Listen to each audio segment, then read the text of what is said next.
Desde Montevideo, Uruguay, Testimonios, un colectivo de radio independiente.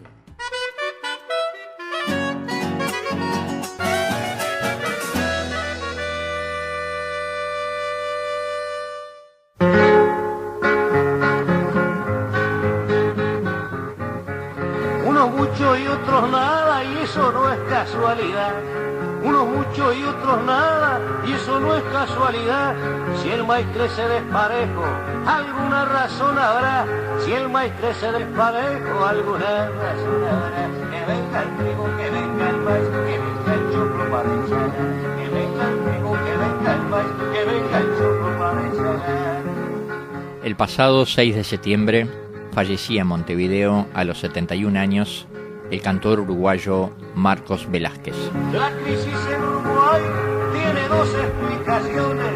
La crisis en Uruguay tiene dos explicaciones. Cuando no es por la sequía, es por las inundaciones. Cuando no es por la sequía, es por las inundaciones. Que venga el trigo, que venga el maíz, que venga el choclo para ensalar.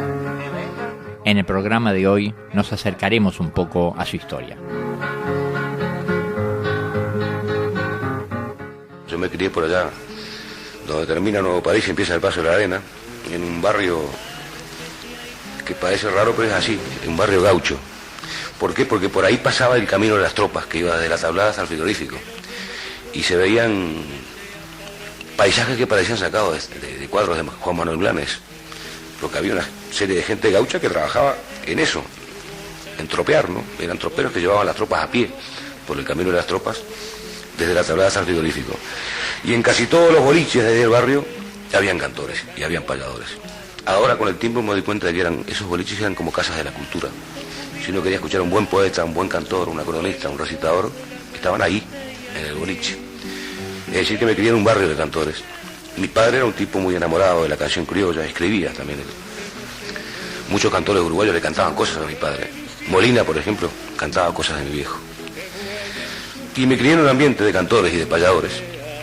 Y eso me creó ciertos problemas cuando entré en lo que se llama la juventud, porque era muy difícil, en la época de auge de Elvis Presley, decirle yo a un amigo mío que a mí me gustaba el payador Carlos Molina. Iba un poco a contrapelo de lo que era la onda en esa época. Pero siempre me gustó el canto criollo, y siempre lo usé como expresión, y lo usé como intérprete, y lo sigo usando hasta hoy como autor. ¿Te recordás a vos en esos años de chico cantando o conversando con alguna de esta gente, olfateando, curioseando? ¿Te acordás algún momento de esos? Bueno, prácticamente toda mi niñez. Yo cantaba desde que era muy chiquito.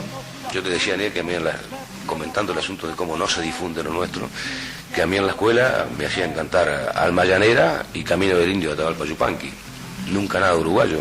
Teníamos un profesor de música en la escuela Paso de la Arena, pero ahí no se cantaba en uruguayo, nos enseñaban a cantar cosas de otros países de América Latina. Pero yo ya cantaba, incluso me acuerdo que muy chiquito ya cantaba en dúo con un cantor que se llamaba Nelson Pellejero, que me enseñaba a hacer el dúo. Yo no tocaba ningún instrumento, ¿no? Él cantaba en los boliches y yo le hacía dúo. Casi pegado a mi casa vivía Carlos Molina. Yo me crié al lado de la casa de él. Y ahí estaba también Aramis Arellano. Pero iban otros cantores, iban Luis Alberto Martínez, iban recitadores, ¿no? Alberto Moreno, Oscar Villanueva, viejos cantores criollos y extraordinarios cantores criollos que vivieron siempre un poco marginados de los medios de comunicación, ¿no? Cantando a nivel de lugar de trabajo y a nivel de boliches. Sí, Marcos, si se sigue dando a tu entender esa forma de expresión en el boliche, de acordeonistas, poetas, payadores, o eso desapareció. Acá en Montevideo creo que sí que desapareció. Sí, yo veía como la forma de vivir de ellos. Cuando yo me dediqué a recopilar por los años 60, hice un reportaje tipo que le hacía a todos los cantores, con preguntas que me posibilitaban de repente descubrir que había tal cantor que todavía vivía, dónde vivía y grabarle también a él, ¿no? Y una de las cosas que le preguntaba era cómo vivían. Yo sabía, porque ya desde chico lo había vivido, ¿no? Y en cierto modo es lindo, aunque es triste, yo que sé, que un cantor criollo que defiende lo nuestro tenga que terminar viviendo cantando en un boliche. Pero en el boliche la gente lo quiere al cantor. Y yo recuerdo que los cantores nunca mangaban, nunca pedían dinero. Simplemente dejaban el estuche arriba del casín y cantaban, y la gente les pagaba la canción. Si les gustaba la canción iban y ponían el dinero adentro del estuche, cosa que todavía en el interior se ve mucho eso, de que la gente le pague al cantor. A mí me pasó un caso hace poquito. Yo vivo en Buceo y un día llegó un boliche de Recalada y estaban ahí guitarreando, me pidieron que cantara y canté, y alguien vino y puso 1000 pesos arriba de la mesa. Yo le dije, usted es del campo, y era porque es una costumbre que le quedó a la gente de que el respeto al cantor no es, como se podría pensar, una falta de respeto, ¿no? Es el respeto al cantor. Yo hace muchos años compuse una milonga que se llamaba El Boliche, en un boliche de Palmitas, de hace muchísimos años, ¿no? Que estaba frente a la feria ganadera, y decía: pa'l domador, pa'l tropero marchan las dedicaciones, y marchan los patacones pa'l estucho, pa'l sombrero, hasta el más pobre campero pone allí su donación, y entre canción y canción se suele rifar de yapa una botella de grapa que es regalo del patrón, porque el bolichero no le paga al cantor, pero sí le dona una botella para que después la rife. Pa'l domador, pa'l tropero marchan las dedicaciones, y marchan los patacones pa'l estucho, pa'l sombrero, hasta el más pobre campero deja allí su donación, y entre sesión y sesión se suele rifar de yapa una botella de grapa que es regalo del patrón.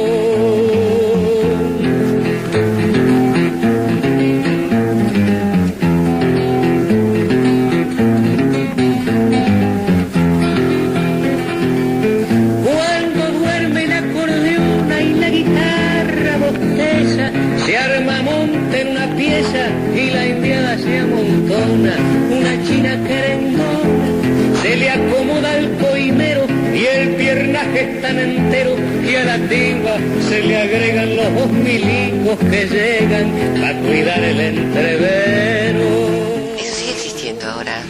Sí, en el interior sigue existiendo. En Montevideo no sé, puede ser que exista algún boliche de ese tipo, ¿no? Yo estoy recordando cosas de mi infancia y de aquel barrio, que era, como te digo, un barrio muy campero, muy gauchesco, donde uno veía gauchos que parecían sacados de estampa, de cuadros, ¿no? Me acuerdo de un indio que se llamaba El Coco, que no se cortaba el pelo, tenía el pelo casi por la cintura, y todavía usaba bota de potro con los dedos para afuera. Era una cosa desaparecida en el Uruguay.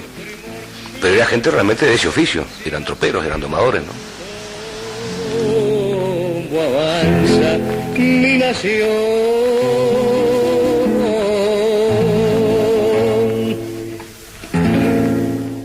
Cantar cante siempre, y como a los 15 años me dio por agarrar la guitarra y empezar a aprender. No en ninguna academia, yo la técnica mía de tocar es realmente la técnica tradicional, la técnica de los cantores criollos, ¿no? Aprendí con otros cantores y mirando, porque en general ellos no sabían enseñar. Yo recuerdo cuando me enseñaba Alberto Moreno, que para mí fue uno de los más grandiosos cantores de este país, y gran guitarrista además, ¿no? Pero con una técnica muy tradicional.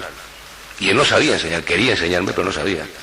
Y recuerdo un día que me estaba enseñando cómo se cantaba la milonga, cómo había que gorjear, cómo había que darle el sentimiento a cada palabra. Me ponía como ejemplo a Gardel, ¿no? Que Gardel realmente cuando decía corazón no era pared, era corazón, ¿no? Y con Gardel se puede aprender simplemente escuchándolo. Entonces me dijo, hablando de la milonga, dice: mira, Botija, la milonga es una cosa que vos la vas llevando, ¿no? La llevás y la metés, ¿me entendés? Me dijo. Yo tenía que interpretar lo que él me había querido decir, lo que era el remate de la milonga, o también el estilo, como había que darle más énfasis al principio, que es un canto sin ritmo, que es un canto a gusto de uno, y ese hilito más dulce, que es el intermedio de la décima, ¿no? Pero con esa gente aprendí yo. Y como profesional empecé a partir de los años 60. ¿Cómo saliste de lo aficionado, de tu pasión por eso, de lo que lo tenías adentro, a una cosa más como profesional, con público, en un teatro, en una sala? ¿Cómo fue eso? Bueno, en aquellas épocas, son esas épocas en que vos querés hacer todo. Y yo soñaba, por ejemplo, ir a la universidad, quería aprender filosofía y letras. También me gustaba el dibujo y la pintura y quería ser pintor y quería ser escultor y un montón de cosas, pero al final ni siquiera pude ir a preparatorios, por problemas económicos, ¿no? Y en el año 64 hubo un concurso de la canción en Salto, el Festival de Salto, que lamentablemente no se hizo más ese festival. Y yo participé con la canción mía, La Rastrojera, y gané el primer premio, que era un disco en la Philips. Mi primer disco fue un disquito en la Philips. Y en esa época había un gran auge del folclore. Yo uso la palabra porque es la que se usa, ¿no? Aunque esté mal usada. Nos habían invadido un poco los argentinos. Había una gran discusión, una saludable discusión sobre qué era folclore y qué no era folclore, y cuál era el folclore del Uruguay, y cuál era el folclore de la Argentina, y qué era lo nuestro, ¿no?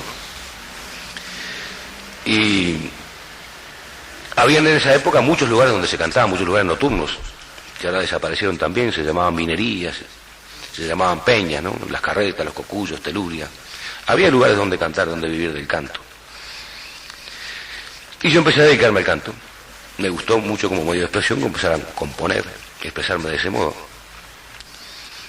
Después hubo un concurso en el Canal 5, que fue un concurso de profesionales, creo que fue en el 65. El premio era un año contratado en el Canal 5 y yo gané como solista. Así que estuve en el canal casi un año, en varios programas. Gané algunos concursos de poesía también. Y así fue como empecé a tratar de vivir del canto. Y logré no vivir, pero sobrevivir, ¿eh?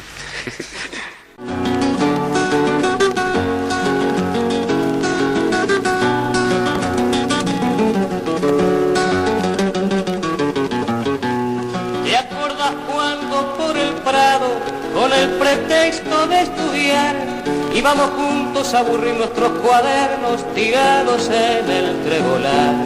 Y te acordás de tanto andar, camino siempre del mismo lugar. Ya habíamos hecho un caminito de nosotros que terminaba en el Pinar. Vos le llamabas nuestro camino y te enojabas con el guardián, y se reían los 20 veos que nos gritaban desde el sausal. Te cuento una anécdota comiquísima. En el Festival de Mina, una de mis canciones más conocidas es Nuestro Camino, ¿no? Yo canté Nuestro Camino y dos muchachas vinieron a verme y a criticarme porque yo la cantaba muy rápido. Porque para ella era una canción de los limareños, que ellos lo hacen como una habanera más lenta, ¿no? Una versión preciosa la de los Lima. Pero a mí me pareció lindo eso, ¿no? De que ya como que la canción no es más mía, yo qué sé.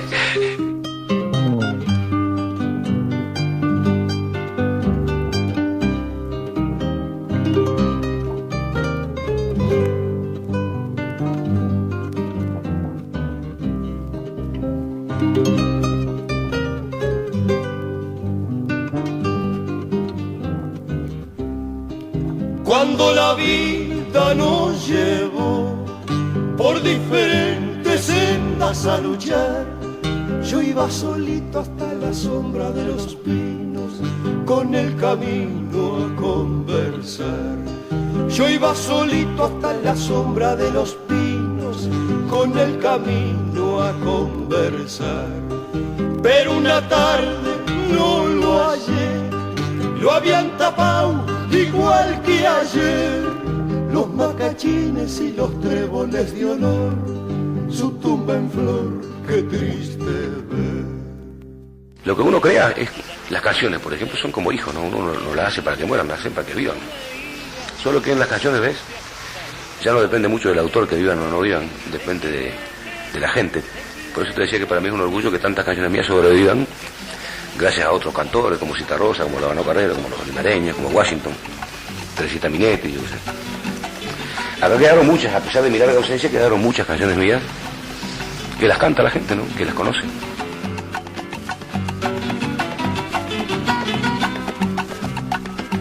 Qué mala suerte tienen los que quisieran que el hombre por lenguaje se dividiera. Cuando el hombre comprende sus intereses, el planeta se achica y su idioma crece. Nadie me diga que en tanto viaje tuve problemas con mi mensaje. Los pueblos más lejanos en el paisaje sueñan, viven y luchan en mi lenguaje. A mí no me enseñaron en una escuela, no me enseñaron en una academia a cantar. Yo me preocupé por ver cantores criollos y aprender con ellos. Es una preocupación que no hay en la juventud que canta ahora. Buscan la más fácil. Vamos a hacer lo que se está difundiendo por radio. Vamos a hacer lo que están difundiendo en clips en televisión. A lo largo de la entrevista con la que deseábamos armar una suerte de retrato de Marcos, él nos habló de los viejos cantores con los que él aprendió. Por ejemplo, Alberto Moreno o Oscar Villanueva. ¿Cómo era que se llamaba este músico que estabas hablando recién?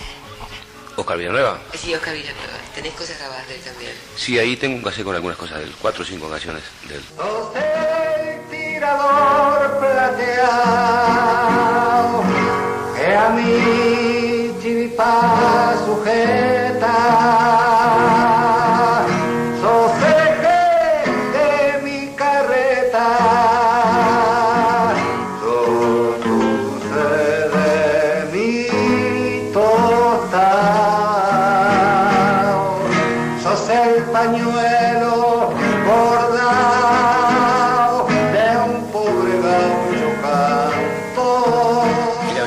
fue uno de los más grandiosos cantores de este país. Tenía un timbre de voz parecido al de Gardel, pero mucho más voz que Gardel, ¿no?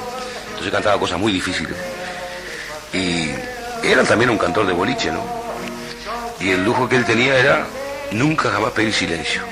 Plantarse en el boliche y hacer callar a la gente cantando, emocionarla, llegarla al corazón, ¿no? Y lo lograba. Lograba que la gente dejara de jugar al truco, dejara de jugar al casino, ¿no? Y te contaba que una vez se lo llevé a don Lauro Ayestarán, porque con don Lauro hacíamos intercambio de grabaciones, ¿no? Y él me pedía que yo le llevara cantores que no lo conocían. Y un día fuimos con Julián Falero y le llevamos a Villanueva. Y quedó contentísimo don Lauro con Villanueva, que además de cantar muy bien, era un cantor realmente tradicional del Uruguay, ¿no? De esos cantores que se negaban todavía a tocar polcas y rancheras porque la consideraban gringa, cuando la polca es más antigua que la milonga, por ejemplo, pero para él eso era gringo. Y después don Lauro nos dijo, bueno, ahora les voy a hacer escuchar algunas cosas anónimas. Y empezó a pasar estilos y Villanueva le destruía el anonimato. Dice, no, que se joder, eso de Juan Manuel Pombo, eso de fulano de tal, eso de Bernal Come. Y le iba destruyendo el anonimato del archivo de don Lauro. Y de repente Villa dijo fuerte, ¿no? Porque andaba con unas copas, Villa dijo, este viejo no sabe nada. Y a mí me dio una profunda vergüenza. Y don Lauro, con su santa paciencia, ¿no? Nos explicaba que le llamamos anónimo aquello de lo cual desconocemos el autor, pero tiene por fuerza que tener uno o más autores. Pero a Villanueva nadie le metía en la cabeza que don Lauro no era un turro. Y después en la calle me dijo, dice, mira, hija, dice, hay gente que tiene mucha universidad, pero muy poco boliche. Así que estuviste cerca de Lauro Ayestarán. Sí, yo iba muchas veces a molestarlo, me daba no sé qué, ir a la casa del viejo que tenía tantas ocupaciones, ¿no? Pero era un hombre con una gran paciencia. Me acuerdo que un día le fui a pedir polcas cantadas porque iba a dar una charla en Santa Lucía yo. Y me llevé una cintita y me dice, bueno, ¿cuántas quiere que le pase? Digo, páseme las que tenga. Me dijo, ¿se anima? Tenía 750 polcas. Tenía personajes insólitos grabados, don Lauro. Tenía grabado un moreno, que le llamaban el negro del tiento, que tocaba, igual que el indio Tahuabé, el arco musical. Se metía el arco en la boca y la boca hacía de caja de resonancia y lo golpeaba. Y tenía fotos del negro. Me mostró una foto que me hizo reír mucho porque parece que el negro estaba muy mal vestido y no se dejaba sacar fotos. Le grabó porque no se dejaba sacar fotos. Y para la foto, porque don Lauro tenía fotos de todos los informantes, le pidió permiso y se fue. Y volvió igual, pero de alpargata nueva. Entonces se puso parado con un pie hacia adelante para que se le viera la alpargata. Y don Lauro me hizo escuchar el reportaje, porque ese arco sonaba en pila, y don Lauro se mandaba a fabricar arcos y ninguno le sonaba. Entonces le preguntan al negro, ¿por qué suena así? Y era como si fuera un Stradivarius, no le quería dar el secreto. Y lo único que le dijo, ¿sabe por qué suena así? Dice, por la electricidad. ¿Qué él tenía? Él dijo eso, por la electricidad. Así, por eso sonaba el arco. Y no le quiso vender el arco. Tenés una gran relación con el interior del país, estuviste siempre, ¿no, Marcos? Sí, aunque yo no soy del interior, yo soy de Montevideo. Me crié en Montevideo, en un barrio más o menos del interior, pero recorrí mucho el interior. ¿Te sentís cerca también de la gente del interior o particularmente cerca? Sí, sí. Creo que es distinta la gente del interior, ¿no? En todo el mundo. Siempre en las ciudades, en las capitales, la vida es más cosmopolita, más individual. Recuerdo que una vez le grabé en 33 a un hombre que... Era un hombre veterano que tenía 73 años. Ahora no me acuerdo del nombre. Casimiro Sotelo, ahora me acordé. Que me grabó un estilo de la época de París de 1904. Y me acuerdo de la figura de Casimiro en su casa, ¿no? Tenía una guitarra Simplicius y me decía, no me la miré porque la conozco, porque todo el mundo le quería comprar la guitarra. Pero me acuerdo que me llegué a la casa y le digo, ¿esta casa es suya? Y me dijo, y suya también.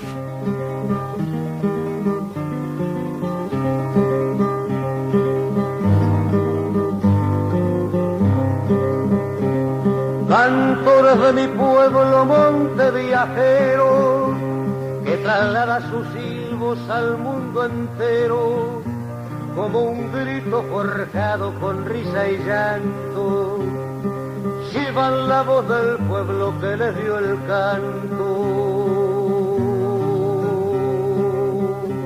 Cantores uruguayos que no ha podido desarraigar ni el tiempo ni el recorrido, horneros y churrinches y los orzales cantan en donde sea como orientales.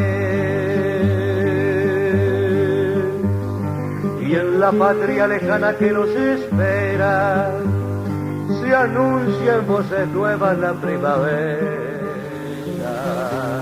La gente de afuera que es la gente de afuera en todas partes, ¿no? Más próxima, más... Sí, más amiga, menos desconfiada, digamos. Menos individualista. Un ladrón me robó todo y al verme tan mal después, un ladrón me robó todo y al verme tan mal después, me está haciendo unos empréstitos y cobrándome interés, me está haciendo... Marcos, ¿esa polca la compusiste en el interior o en Montevideo? Esa polca yo la compuse en la casa de un tío mío, don Carlos Velázquez, que era medianero en Canero el Chico, producía vino para los Toscanini, creo. Y a mí me gustaba mucho desde chico ir a la casa de él, porque era un ambiente bien de paisano, ahí se guitarreaba. Mi tío cantaba también, le gustaba improvisar. Fíjate, vos cantaba cosas criollas, improvisaba y siempre decía, si hay una cosa que no soporto es el folclore. No podía bancar el folclore. Cuando escuchaba esa versión de folclore le daban como alergia. Recuerdo una anécdota medio contra Alfredo Cistarosa, por el flaco, ¿no? Porque Alfredo tiene una canción que dice, yo no sé si usted sabe que para la trilla hay que madrugar. Y claro, la trilla es una de las cosas para las que no se madruga, ¿no? No se puede trillar de madrugada. Sí. Y mi tío decía, se muere de hambre, hombre. Si viene a trabajar al campo se muere de hambre. Mire amigo, disculpe, no se moleste, no tomo nada. Yo no sé si usted sabe que para la trilla hay que madrugar. Los que nacimos piones no conocemos las trasnochadas. Yo aprendía muchas cosas con los paisanos, desde cómo se injertaba, cómo era un rancho, por ejemplo. Uno ve un rancho y le parece que siempre es el mismo rancho y hay muchos tipos de ranchos, muchos tipos de paredes, muchos tipos de quincha. Yo aprendía con mi tío palo por palo, como se llamaba, lo que era la cumbrera, lo que era el horcón, ¿no? Y de repente trabajando, cortando maíz, yo qué sé, o en la época de la uva, se cantaban coplas, autosílabas, con ritmo de polka, sin acompañamiento, por supuesto, ¿no? Era como un contrapunto de coplas inventadas en el momento o hechas, con ese estribillo, que venga el trigo, que venga el maíz. Y un día se me ocurrió componer una música y componer una letra yo, que ya viste, en aquella época yo tenía humor porque la primera rastrojera que grabé eran todas coplas humorísticas. Algunas políticas, pero siempre con humor, ¿no? La sátira. El día que yo me muera, lloré pero a mi modo. El día que yo me muera, lloré pero a mi modo. Cantando lo que yo canto, pa' que no muera del todo. Marcos Velázquez anduvo por Perú y Chile. En Perú vivió un año. En Chile todo el gobierno de la Unidad Popular. Creó en Arica una casa de la cultura con gente de teatro colombiana. Fue preso en Chile y salió expulsado. Salió gracias a la intervención de Naciones Unidas. Quiso ir a México y no lo quisieron a él. Después a Perú y tampoco. Los reglamentos de Naciones Unidas no le permitían regresar a Uruguay, de donde había salido en el año 1969. Como de Chile tenía que salir o morir, eligió Francia y allá vivió 15 años. Escribió cuentos, canciones, las cantó. Dedicó gran parte de su tiempo a sus cuentos de mentirosos. A su regreso a Uruguay lo recibieron con cariño los músicos uruguayos con un gran recital en el Teatro El Galpón. A mí me hacía falta Uruguay, ¿no? A pesar de que yo me integré muy bien a Francia, yo no fui de los cantores que... No solamente los cantores, ¿no? Vos vas a Australia y te encontrás con gente que hace 20 años que vive en Australia y no saben hablar inglés. No saben ir a comprarlo. Viven en guetos uruguayos completamente aislados de la sociedad. Me parece un error profundo eso, ¿no? Yo en Francia me preocupé mucho por hablar francés y te puedo decir que en Francia tenía más amigos franceses que uruguayos y latinoamericanos. Pero de todos modos, soy un tipo muy ligado a Uruguay, muy ligado a sus tradiciones, por la música sobre todo, ¿no? Y me siento, por supuesto, mejor acá que allá, aunque allá pudiera estar mejor económicamente. ¿Y mejor? Claro. Y no me iría a vivir a otro país. Iría, sí, ahora viajaría. Hay tantos países que uno no conoce. Es grande el planeta, ¿no? Que dice que es chiquito, pero tantos países que uno no pudo conocer, ¿no? Pero no a vivir. Ya cuando me vine decidido a vivir acá. Juan aprobó el examen del cansancio y recibió su título de obrero, sin felicitaciones ni homenajes, como los Juanes del planeta entero. Y en los talleres donde crece el mundo, sembrado por los Juanes jardineros, vio el picaflor de fuego. Da alegría escuchar a Marcos en esta entrevista del año 1994. Aquel ánimo de Marcos, aquel vigor, aquella energía, aquel entusiasmo.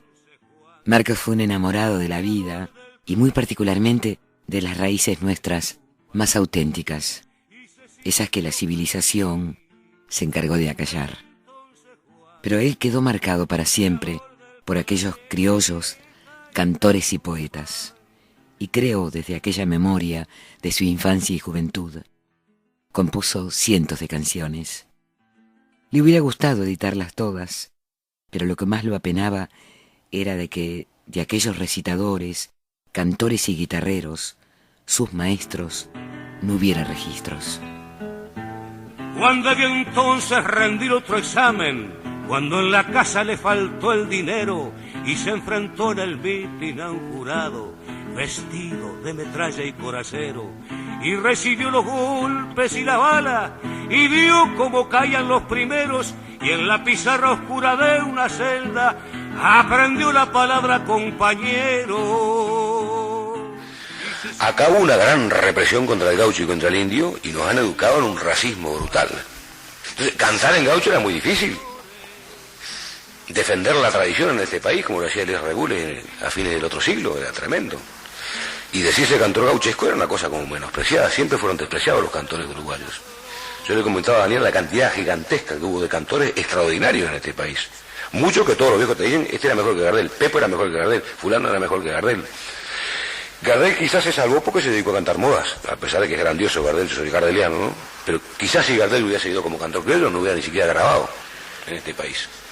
Se dedicó a cantar el shimmy, el boogie boogie, la raspa, lo que le daban lo cantaba como Dios y pudo grabar. Pero la gran mayoría de nuestros cantores criollos murieron sin grabar. Y en la medida que fueron muriendo los repertorios de ellos. Y los pocos que grabaron, muchos que grababan por su cuenta, como Alberto Moreno, hacían tiradas de 100 discos para venderlos en los boliches a los amigos. Entonces tampoco se conocen sus discos. Y yo creo que la ruptura vino como una consecuencia de eso. Además creo que en Uruguay no se empezó a grabar sino después del año 1940. La gente que grababa era porque grababa en Buenos Aires. Y esa escuela de cantores que siguió, yo que sé, de Pepo, Néstor Feria, Alberto Moreno, Américo Chirifa, Américo Damián, te puedo nombrar una chorrada de cantores que yo mismo conocí, ¿no?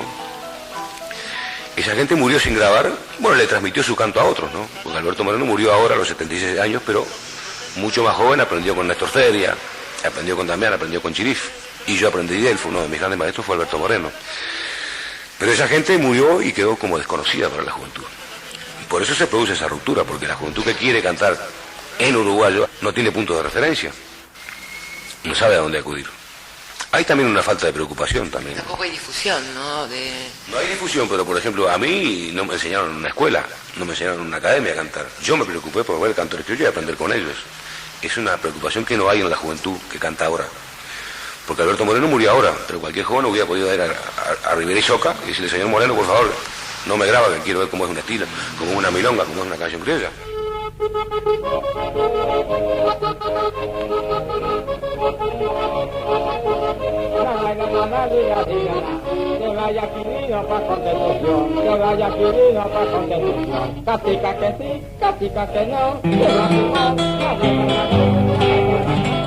Gracias, Marcos, y un abrazo.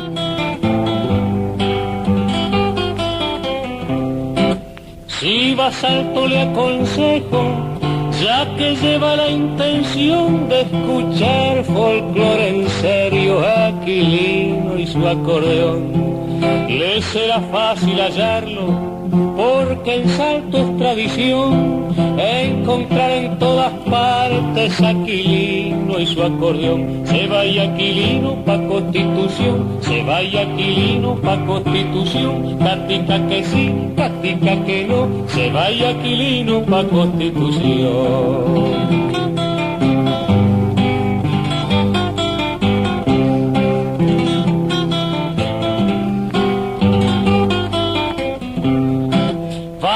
Frente al hospital y averigüen la pensión a qué hora suelen llegar Aquilino y su acordeón. Y si encuentran un boliche o en la playa esta canción, ahí anda rogando polcas Aquilino y y su acordeón. Se vaya Aquilino pa' Constitución, se vaya Aquilino pa' Constitución. Catica que sí, catica que no, se vaya Aquilino pa' Constitución.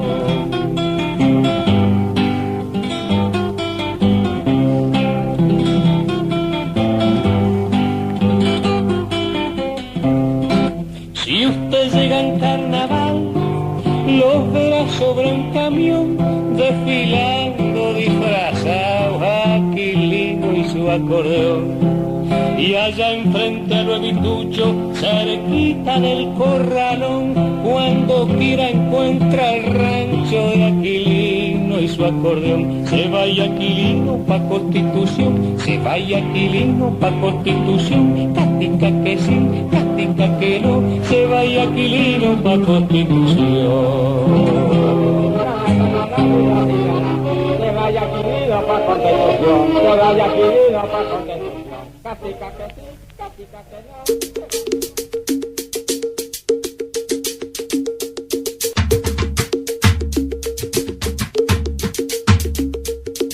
Esta fue una producción de Testimonios, un colectivo de radio independiente.